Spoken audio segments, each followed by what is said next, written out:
weapons of mass destruction? What were they? Were they a threat to the region? Were they a threat to the U.S.?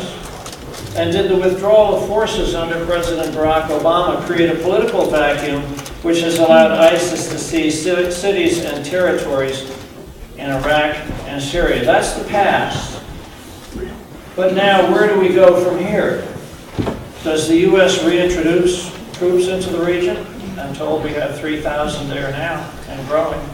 How many? Under what terms and for what purpose? Can Jordan, Egypt, or even Israel play a useful role? And if so, how? Politically, militarily, or in some other way? And does ISIS threat change our policy regarding Assad? And what about Iran? These are the sorts of questions that I think the ambassador might address tonight, and I will now defer to Stuart for a personal introduction.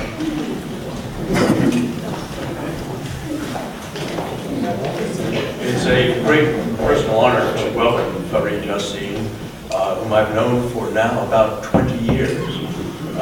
We met back in about '94. I guess it would be 20 years then. When I was running a program dealing with Iraq at a think tank in Washington. In any case, Yasseen has had a remarkable career. Trained as a physicist, PhD from the University of Yasseen, has worked at little-known institutions like MIT, has been a human rights activist, was head of policy planning in the post-Saddam Foreign Ministry of Iraq, and has been for the last 4 years a very distinguished ambassador of Iraq to France, which is obviously an important position. I say Farid is absolutely remarkable in a number of respects, not only in his grasp of foreign affairs, but leavening it with a great sense of humor. And I suppose you have to say, in taking a look at events in the Middle East, the sense of humor helps.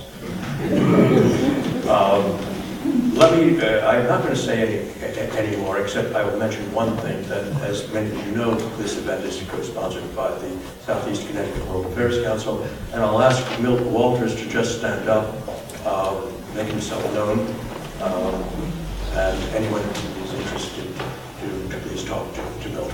In any case, without boring you more, let me introduce Ambassador Farid Yasseen.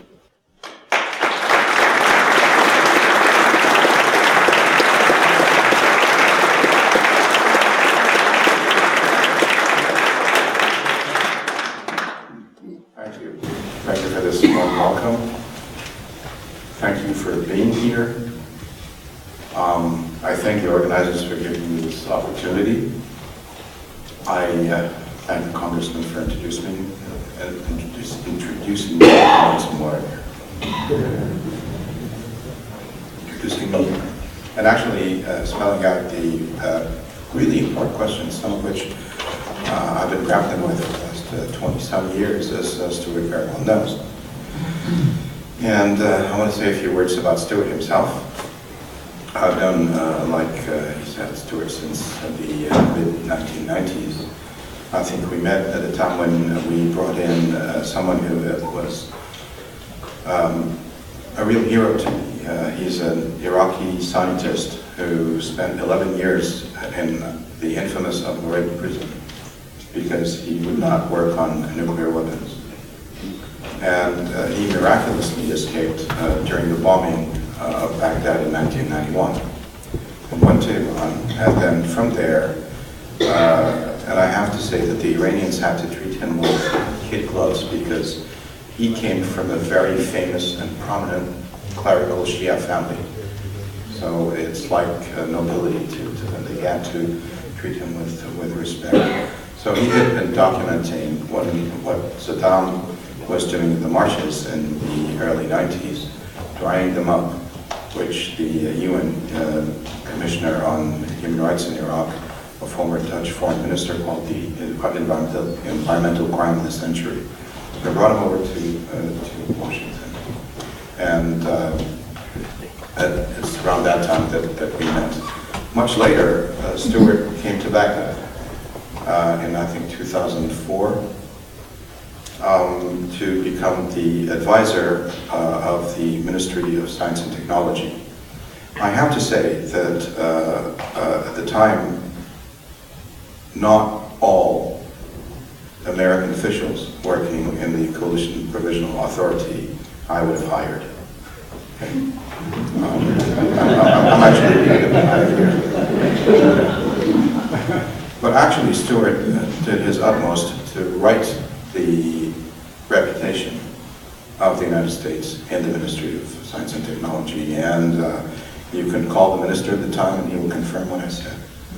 And he helped out Hussein Shahrastani, that's the scientist I was talking about, set up the Iraqi Academy of Sciences. Later on, this gentleman became Deputy Prime Minister, and in 2000, actually earlier on in 1992, some friends and I suggested that he be nominated for the Robert Kennedy Human Rights Award. He was shortlisted but didn't make it. But in 2012, the Roosevelt Foundation, which is based in the Netherlands, gave him the Freedom from Fear Prize. And whenever I see him, he asks me about you. So, Stuart, you have friends in Iraq, and I want to thank you.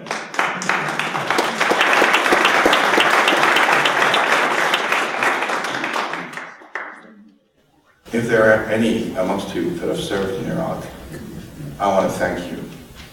There was an article yesterday in the New York Times talking about servicemen not wanting to be thanked. The only thing that I'll say is that I shared the risks with you. And to those of you who have had the misfortune of losing close friends or family in Iraq, there's so much that I want to say to you. In fact, there's really nothing I can say to you in public. So if any of you fall in that category, please stay on. I'd like to talk to you privately. The only thing that I'll say in public is that were it not for a number of random events, I would have been one of the victims. Because I believe that what was done in Iraq was not entirely bad. Some really good things came out of the adventure of 2003. It started off on perhaps shaky legal foundation. But the moral of the thing was not bad. The question was, did Iraq have weapons of mass destruction? Well, the question that most Iraqis would tell you is that Saddam Hussein himself was a weapon of mass destruction. And ever since he came to power, if you start counting the victims of from Iraq, from Iran, from neighboring countries where he used to send his assassins, they probably go over 1 million. In the most horrible ways. I mean, the use of chemical weapons in Iraq is no joke. It happened more than, I think, in 1988, 27 years ago. And the effects of it are still felt today. You feel it in the genome of people. It lingers on. So Saddam was a weapon of mass destruction. When I was approaching the idea of what to say here, I had two options. One was to sit down and write a speech and give you something that was canned. But as people who know me, and particularly Stuart knows, this is an issue that is, for me, experiential. It's something that I've lived. No matter what I write, I'm going to miss something out, something important. So I decided to basically speak off the cuff and turn this more into, as much as possible, a conversation. I do not want to dwell on the past. Why did we go there? We Americans, I mean. Should we have done something else? We can address these in the question and answer period. What I'd like to do is talk about the situation now and where Iraq stands, what the situation surrounding it is, what are the global influences in play, and what can the world do, what can its neighboring countries do, what can the Iraqis themselves, of course, do, and to address the Congressman's question, what can and should the United States do? Iraq at this point faces an existential threat. A good chunk of its territory is occupied by a group of people, and if I try to rack my mind to find the closest equivalent to them, the people that come closest are the Khmer Rouge. And there is an ideological analogy to this. The Khmer Rouge were the most extreme within the camp that professed to follow, Marxism, even deforming it. This is what ISIS does. It espouses a virulent, retrograde, literalist interpretation of Islam that makes them condemn to death a large number of Muslims themselves. Their practices are medieval, yet their tools are modern. And this is one thing that makes them particularly dangerous. And a point I would like to emphasize in this country is many of the tools that they're using and excelling at were made in this very country.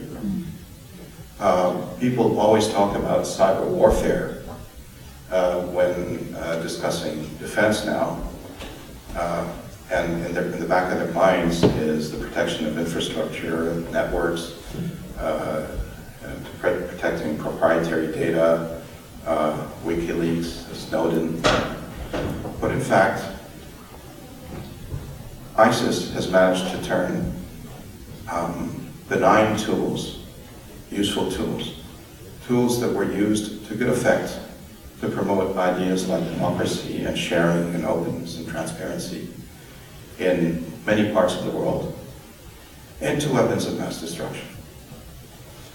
I mean, why is it that people that run YouTube allow snuff videos of people being beheaded to be shown this way? Why is it that Facebook allows jihadists to lure young French girls, not women, girls, who are 13 or 14 of North African origin to be seduced and brainwashed to go and become, I don't know what, I'm blanking, there was a term that the Japanese had for the Filipino comfort woman. And something has to be done about this. And we, Iraq, are a small country. We can't strong-arm a company like Google. We can't strong-arm a company like Facebook. But citizens like you can make their voices heard. Because in the end, these companies care about what you think, much more so than about what I think. And I want to relate to you an incident that happened to me in 2008. And I've discussed this with the congressman yesterday. Eric Schmidt, the founder of Google, came to Baghdad. And I arranged for him to have a meeting with my minister, Bashar Sabari, the Minister of Foreign Affairs.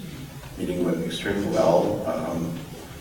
He was there to explain what Google was doing with Iraqi youth and for Iraqi culture. And they had done something really remarkable. They had taken the treasures of the Baghdad Museum, which are a patrimony to the entire world because our common heritage goes back there, to put it online.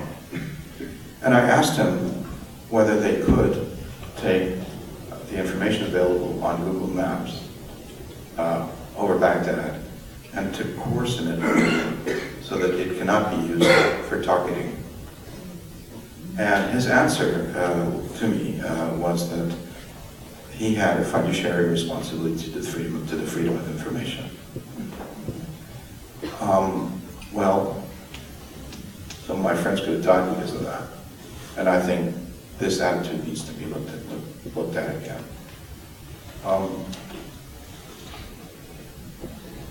This threat that we're facing in Iraq arose because of mistakes we did, our government did. In answer to the Congressman's question, the Iraqi government, in my opinion, made two miscalculations. I don't want to call them mistakes, because had things turned out differently, had there not been an Arab Spring, had things been calm in Syria, it would have been okay, and we would have not suffered what we're suffering. The first miscalculation was not to incorporate the fighters of the awakening into the regular army. There were reasons for that, reasons that need to be taken into account. Money was scarce in 2009, 2008. Remember, at the time, oil was experiencing a really serious dip. And so these people who were the ones who defeated Al-Qaeda in 2008, strongly supported, of course, and empowered by the surge of American troops that President Bush sent over, were weakened and eventually became victims of Al-Qaeda's second incarnation, which is ISIS. Had we been able to incorporate them into the Iraqi security structure, they would have been able to better resist ISIS and avoid many, I don't want to use the word turncoats, but people who were fed up with the government and decided to go and side with the insurgents against the government. The second mistake I think that we did was that, and this is a personal opinion, it does not engage anybody other than me, I think we should have maintained the SOFA until 2025. Okay? We were not yet in a situation where we could develop the politics that we wanted as freely as we could. As freely as we could because neighboring countries were playing games in Iraq. And to be fair, the role of the United States in Iraq past 2009 was in fact, even with the presence of the American troops there, more political than anything else. They became sort of the arbiter, the facilitator, the guys who you wanted to talk to, who could bring people together, who were impartial, and the brokers of deals. And Iraq, because of its very composition, because it is a complex country with a very, very long history made up of multi-ethnic, multi-sectarian populations that I must add have lived very, very peacefully for centuries, need this now. Why are we where we are right now? Well, Iraq has had a really tumultuous 25 last years. I mean, the involvement of the United States with Iraq began to, in effect, in full force, the day Saddam invaded Kuwait. I do believe that had the United States allowed for him to be removed from power, I think we would have been in a far better place. Why it was done, why it was not done, I can't answer. This is something the historians will have to address. I've asked myself many, many questions about this. There are many competing theories. I don't want to go there, but I just want to say that had the coalition or the United Nations played their their role differently and led to a change in regime in Iraq in 1991, leading to elections. Then the Iraq certainly would be a far better, richer, happier place than, and much more pro-American throughout than it is right now. If you look at the attitude of most Iraqis to the United States, you see a gradient. In the north of Iraq, the Kurds who live there are entirely pro-American. Why? Because in 1991, we set up Operation Provide Comfort that saved them from the wrath of Saddam Hussein. There was this no-fly zone that was sanctioned by a UN resolution, but it wasn't just a no-fly zone. It was the entire troops of Saddam were prevented from going into Kurdish areas. And so they sort of could begin a democratic process of their own. It was quite tumultuous. I must say that in the mid-1990s, they had, internal war, a lot of casualties. But in the end, they were able to develop governance structures that go a long way to explain why Kurdistan is more efficiently, or at least economically, more open to the world. In the south of the country, there was nominally a no-fly zone, but it did not prevent Saddam and his troops from drying up the marshes, like I mentioned, or rounding up people, or doing really terrible things.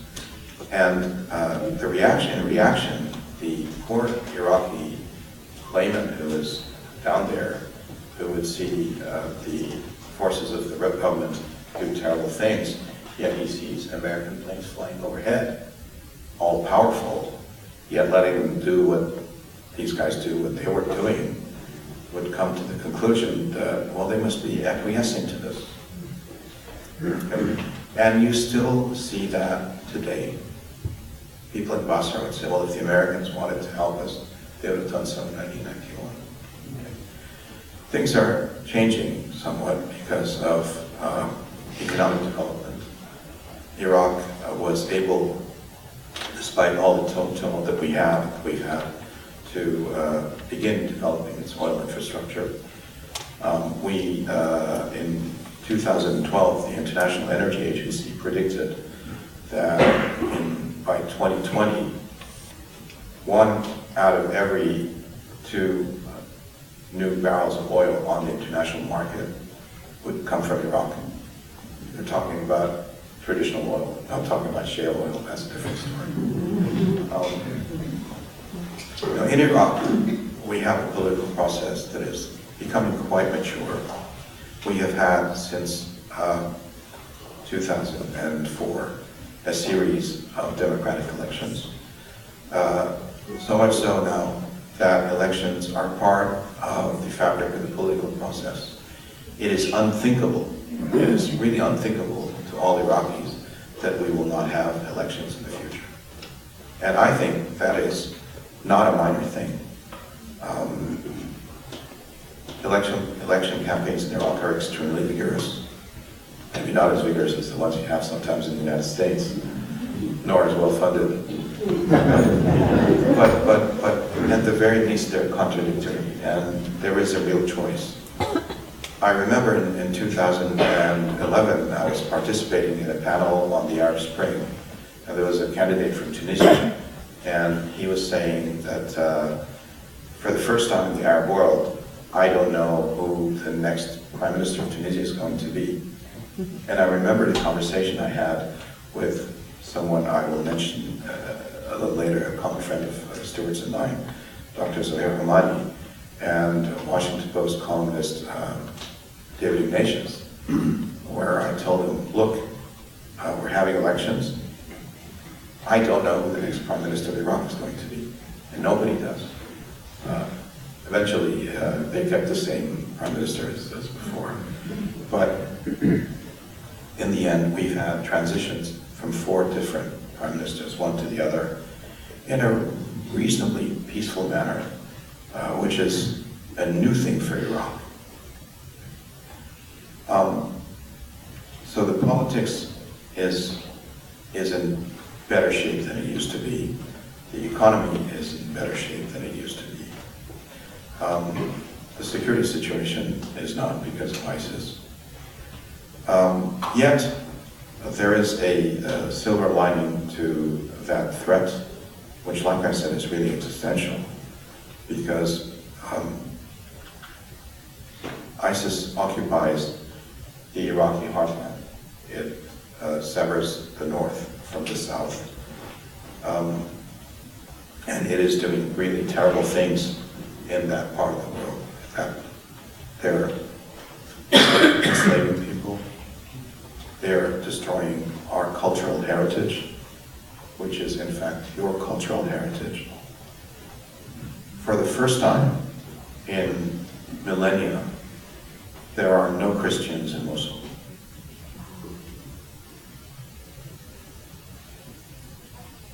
It makes my blood boil. Okay?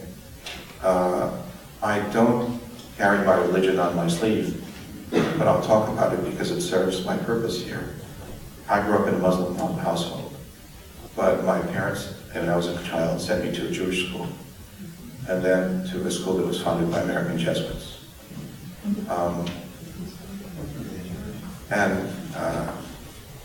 Iraq was a very multicultural, evolved place. When the first Iraqi government was set up in 1921, King Faisal, the founder of the Iraqi state, appointed the representative of the Jewish community of Baghdad in the Ottoman Parliament, Heskel Sassoon, or Sassoon Heskel, as Minister of Finance. That is halfway between the Dreyfus affair and the Holocaust. And that's something I take great pride in. And all the more so to say that he was probably the best finance minister we ever had. He actually made the oil companies pay their oil royalties in gold, so that when the financial crisis came over and currencies fell, we were sitting pretty, thanks to him. It just happens that he, like King Faisal, the founder of the Iraqi state, who, might I remind you, was portrayed by Alec Guinness in Lawrence of Arabia. You've seen it.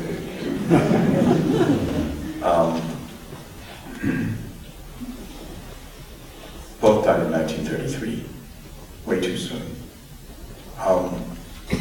And he is buried in the city I serve in Paris, Heskel. And so whenever I have delegations coming from the finance ministry, Iraqi finance ministry, I take them to the Père Lachaise to pay him tribute. This is an aside to just basically show you what Iraq was like, what we would like it to remain, which means that we really have to defeat ISIL.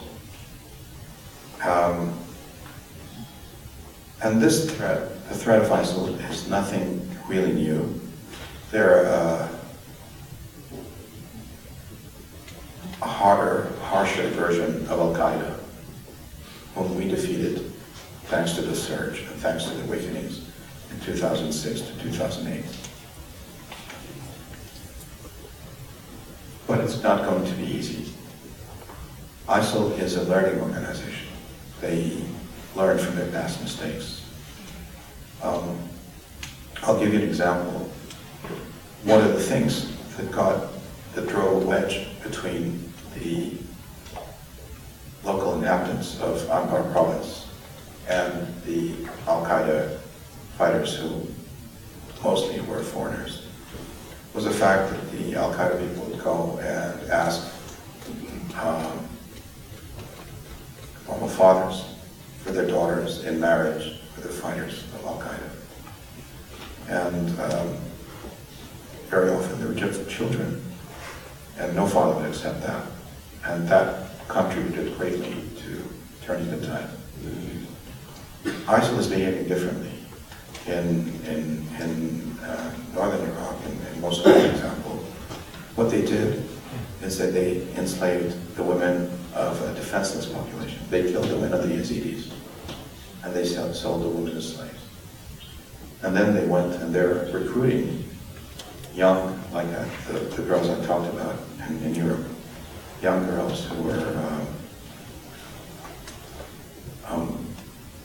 don't have the social protections that are needed to come and join them in Syria or Iraq. So they really have to be defeated. They're creating copycats all over the world. They're bringing in recruits from all over the world. I recently saw some footage of battle scenes in northern Iraq brought by Kurdish fighters.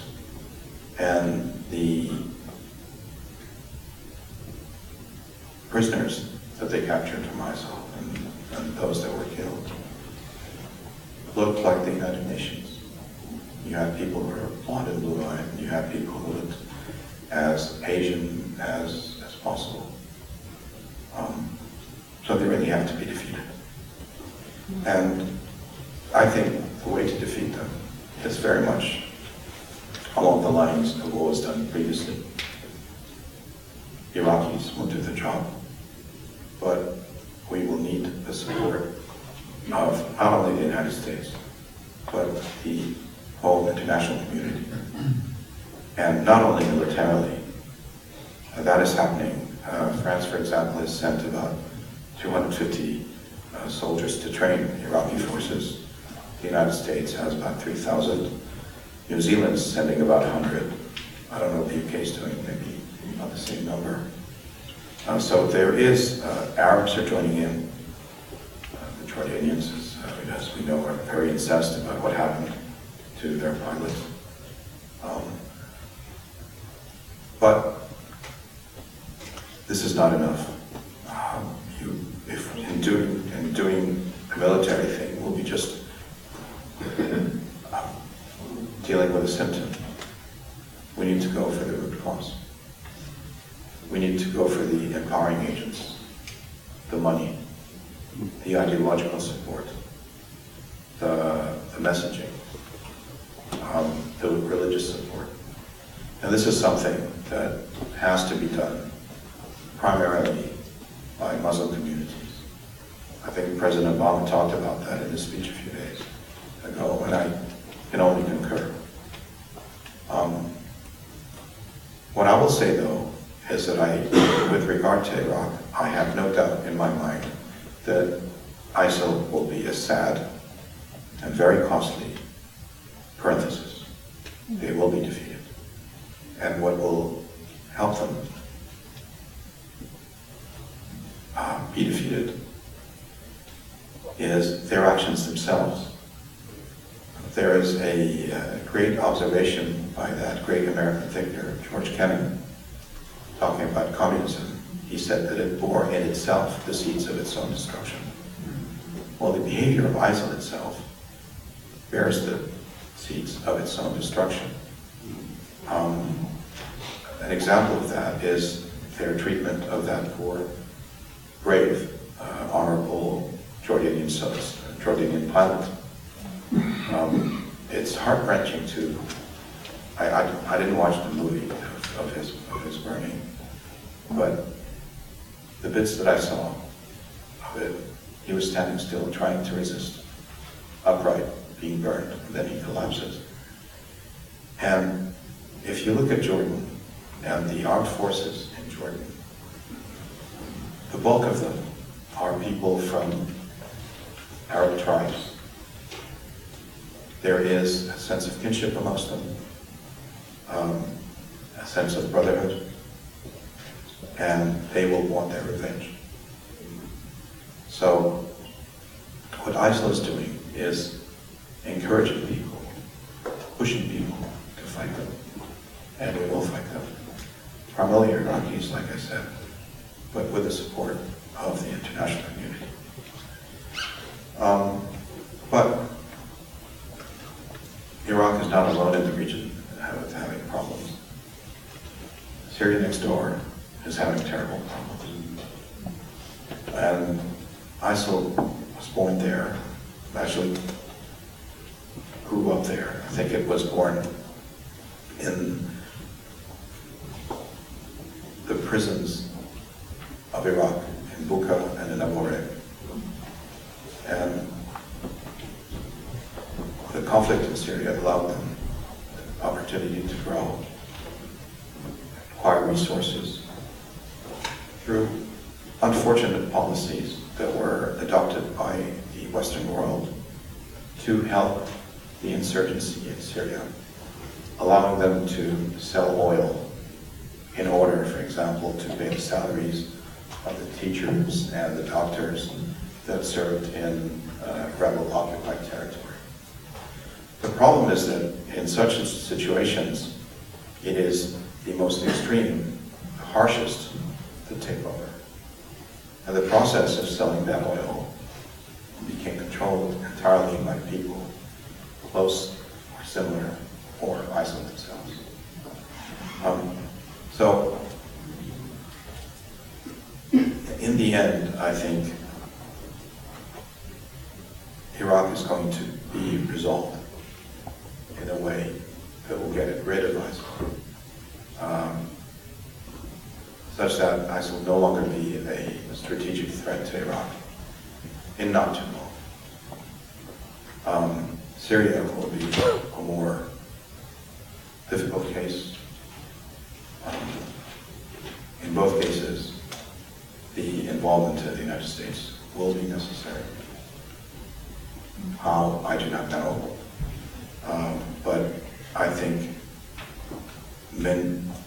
with regard to Syria, there will have to be a political component to the solution. And beyond that, we will have to, like I said, address the issue of the ideology that has spawned these terrorists. Now, ideologies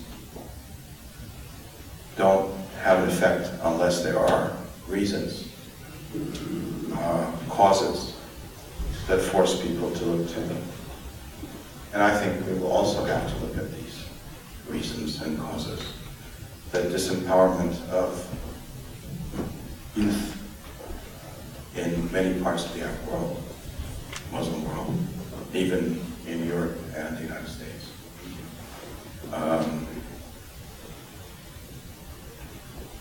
The spread of education is probably the best tool to do that.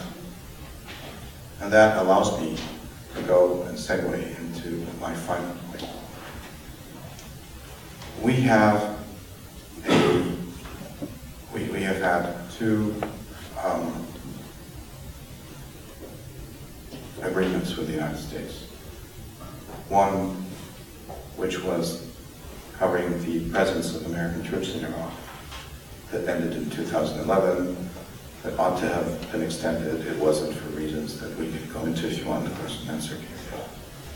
But there was another, more broader agreement, which we call the Strategic Framework Agreement, that covers all sorts of aspects: economic, educational, scientific, cultural. I think what we should do is focus on this agreement to promote education as much as possible in Iraq. People talk about Iraq as being rife with corruption and institutional weaknesses, and much of that is true. But there is one institution that nobody can fault, and it is an initiative started by a common friend of ours that I wanted to talk about, who is an Iraqi American. His name is Zuhair Rahmani, who would have had your laws allowed it the best Iraqi ambassador to Washington. But he can't because he's an American citizen. He set up a scholarship program and has sent a large number, thousands of Iraqi students to come to the United States to study. And they have really excelled. And one of the things that he is really proud about is that this institution has been working without exception based on merit. At one point even, the Prime Minister tried to have it intervene to help someone. And he said, Mr. Prime Minister, look, if we start this, there'll be no end. So he stood up for what was right.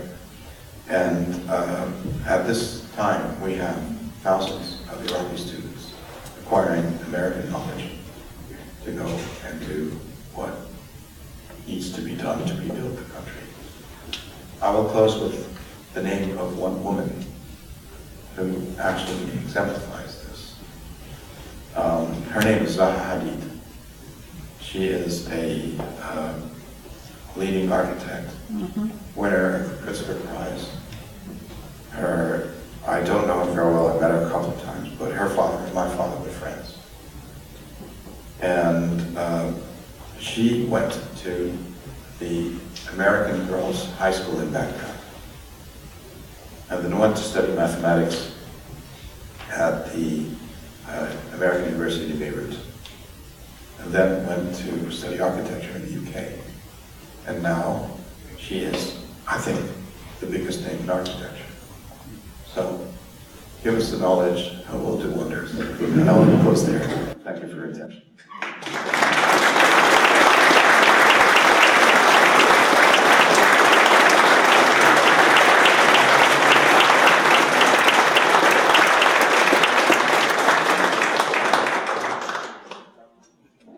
Are you prepared to answer questions? All right, do you want to handle it yourself, or do you need assistance? It's a pretty ruling crowd, I think. All right, who do you start with? May we also use the microphone? May we also Hold on, use one the thing. microphone? Just for the question and answer, if you could actually just speak up a little bit so some people in the balcony can hear that. There are people in the balcony, my God, what a crowd. Thank you for coming out in this cold weather. Sir, I wonder if you'd entertain a question. would you about introduce yourself, Iran. please? Sorry. I wonder if you'd entertain a question about Iran. Specifically, their nuclear program and how much of a threat do you think that is?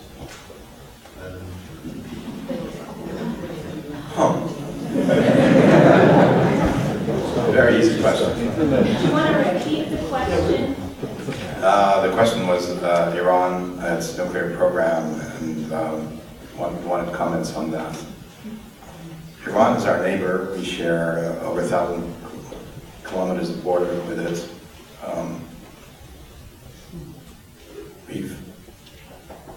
We went to war against Iran in the 1980s for nothing.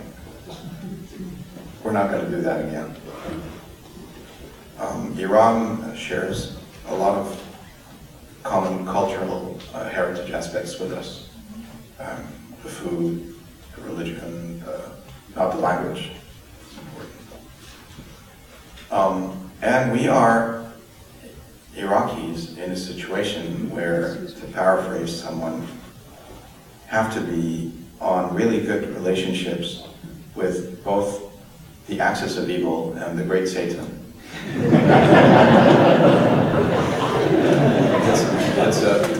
It's a tough neighborhood, you know.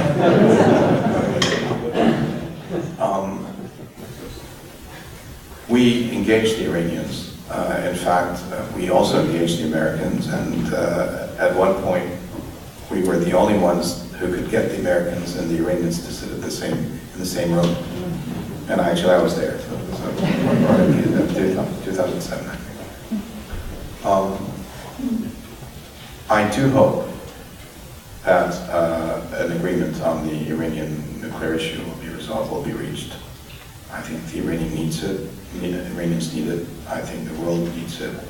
I think if there is a thawing of tension between the United States and Iran, that can only be beneficial to the region. Am I threatened by an Iranian nuclear bomb? No, and I can illustrate that with a personal story, which I'll tell you offline. Okay. Please. Yes. Thank you for coming. I'd like to say that I really appreciate your comments and support your ideas about stopping the funding Yes. for ISIS. I think that's a primary thing that we, as a nation and internationally, can try and do. And I would suggest that for the cost of building a single bomb or a plane, we could offer as a bounty for some of the leaders of ISIS, and perhaps have their own people run them in, rather than having the United States come in and take care of it. However, I would like to ask you, since you are the ambassador to France, Yes. you didn't mention France tonight, and you didn't mention the events that took place in Paris. And I don't know whether that's too personally No. to talk about. No. But I would like to ask, bearing that situation and those events in mind, could you talk about the representation of the Prophet throughout history, really, in Islamic culture, and how ISIS's ideas may stand up against those beliefs? Well, these are important points. Thank you for raising them. France now stands alongside Iraq in the war against ISIS for reasons of values, but also for reasons of interest.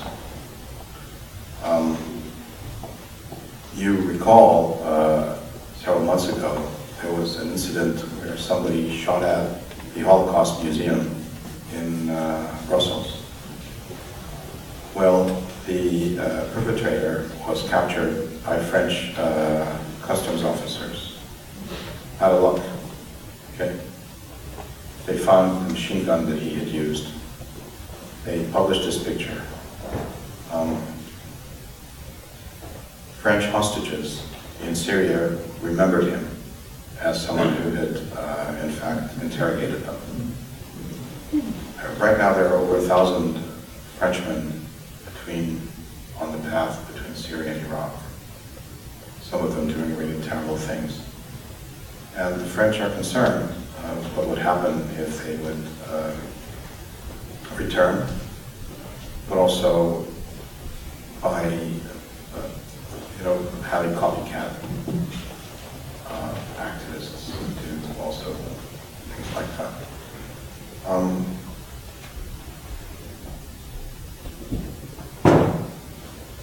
Free speech is important. Okay. I have my own view on this. France has a different attitude towards religion than even this country. Okay.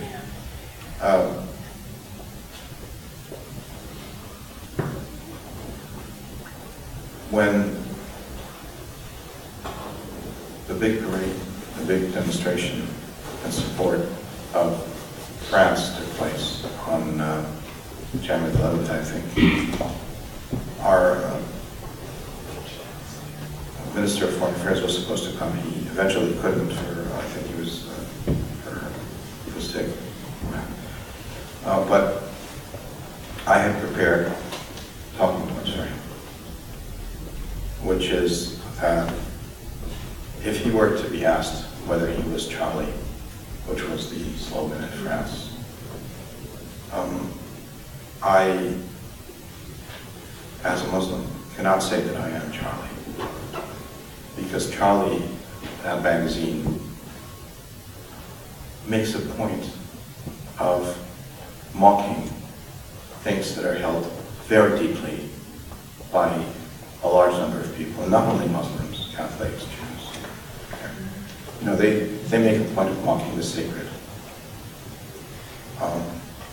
But the point that I wanted to make is that we were victims of terrorism even before Charlie. That is the point that unites us.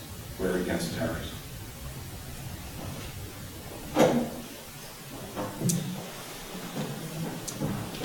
And on the representation of the Prophet, well, throughout Islamic history, there have been different gradients of approach towards representation. In the subcontinent, in India, in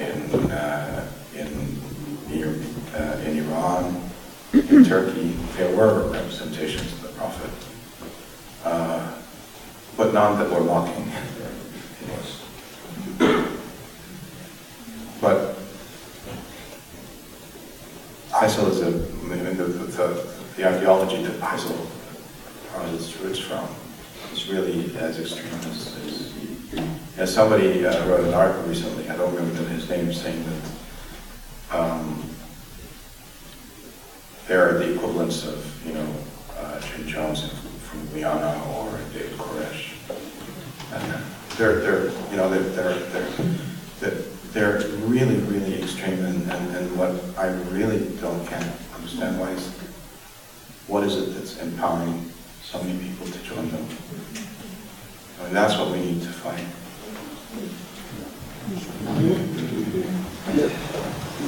Dennis Flanagan, given the defeat of ISIL, what are the options for Assad and his disposition in the finality of the situation?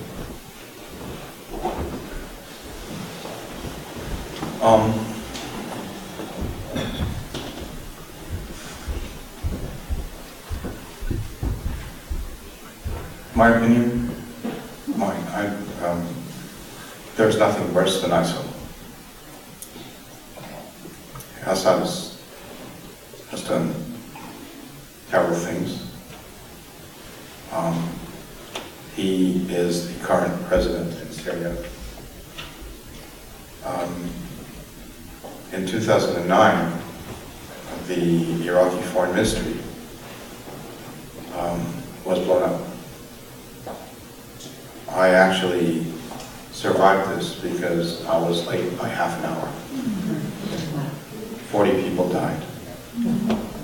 At the time, the Iraqi government had indications that there were some Syrian implications, or rather, implications of people in Syria, not necessarily the Syrian government, but people who were, the former Baathists who were there. And we actually did try to get the United Nations to send some expert to help us investigate this. And our efforts were thwarted. So we know what Assad is. We know what the Baath party that rules Syria is. But politics is about choosing the lesser evil. And I think now the thing that we need to do is to end this threat to everybody. And maybe doing that, start a process that would lead to some sort of development in Syria that will look at the developments of the future. I don't want to talk about, what will happen in Syria, because I'm not empowered to do that. But it's very likely that the Syria that we'll see in a few years will be different from the one we have now. At least organization, still united. I think that's what everybody emphasizes. Major powers, neighboring countries, but it might be a country in which there will be more devolution of power into the regions, maybe some sort of federal structure like they have in Iraq. I don't know. But like I said, the choices are to choose the lesser evil. Now, with regard to the horrific burning of the young Jordanian pilot, yes, ma'am. what has been the reaction of the moderate Arab world, and how has that reaction been translated into action? Very good question. Well, there are several levels at which you can respond to this. First, as a human being, and you're revolted. But as Muslims, there's an extra layer that comes on, which is that it is a great sin to burn the human body, especially when alive, of course, because you're combining murder with that. And so there has been unanimous condemnation. And as you may know, the Jordanian Air Force did go in and bomb ISIL locations and bases. And in fact, there might have been a current of sympathy towards ISIL in Jordan, because if you recall, Zarqawi was originally from Jordan. There was a sort of a substrate of people in support or in sympathy with his ideas. That doesn't exist anymore, or at the very least, they can't talk about it. So there has been a significant change. It's a big deal.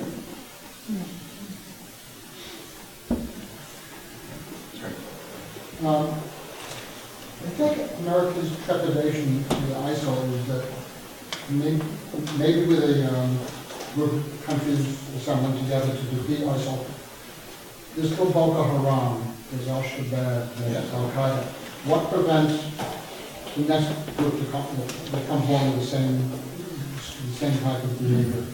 And what's the long-range plan in moderate Arab countries to change this vision, this cross vision, that entices people to join, and don't just to join? Well, I don't know if there's a plan, but there needs to be one. I mean, you're absolutely right. I mean, they're popping up all over the place. I mean, even in Canada, they've caused damage. Okay, even if by copycat action. But I think the real answer to this is to invalidate their ideology. And this is something where Muslims first have to come in. First. But the second thing is to address all the issues that would push people towards extremist ideologies, whatever they are, through social action, through empowerment. In France, for example, one of the things people talk about in reintroducing is the compulsory military service, so that children from disadvantaged neighborhoods would have some sort of structure given to them. France stopped its military service, I think, some 20 years ago, and it was, one of the mechanisms that forged the nation. Measures like that. And unfortunately, I think this is something that will have to be done on a global scale.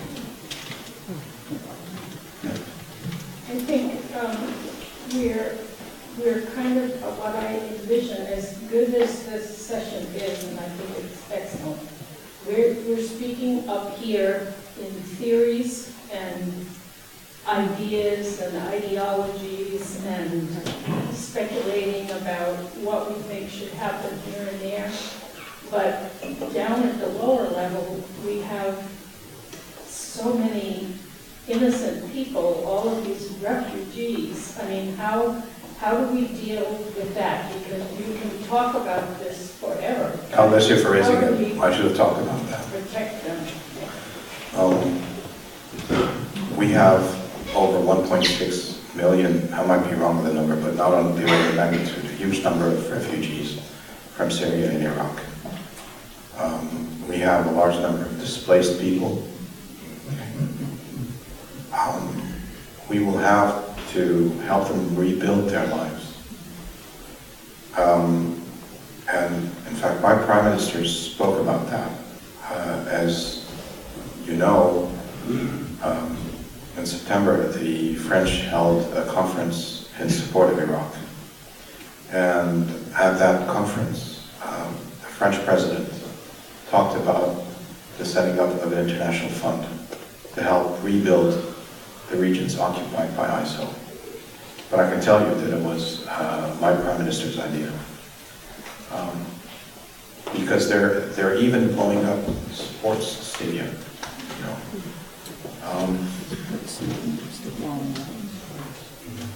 this needs a concerted effort. Ladies and gentlemen, I've got the high sign from the distinguished director of the Grua Center. The hour has come.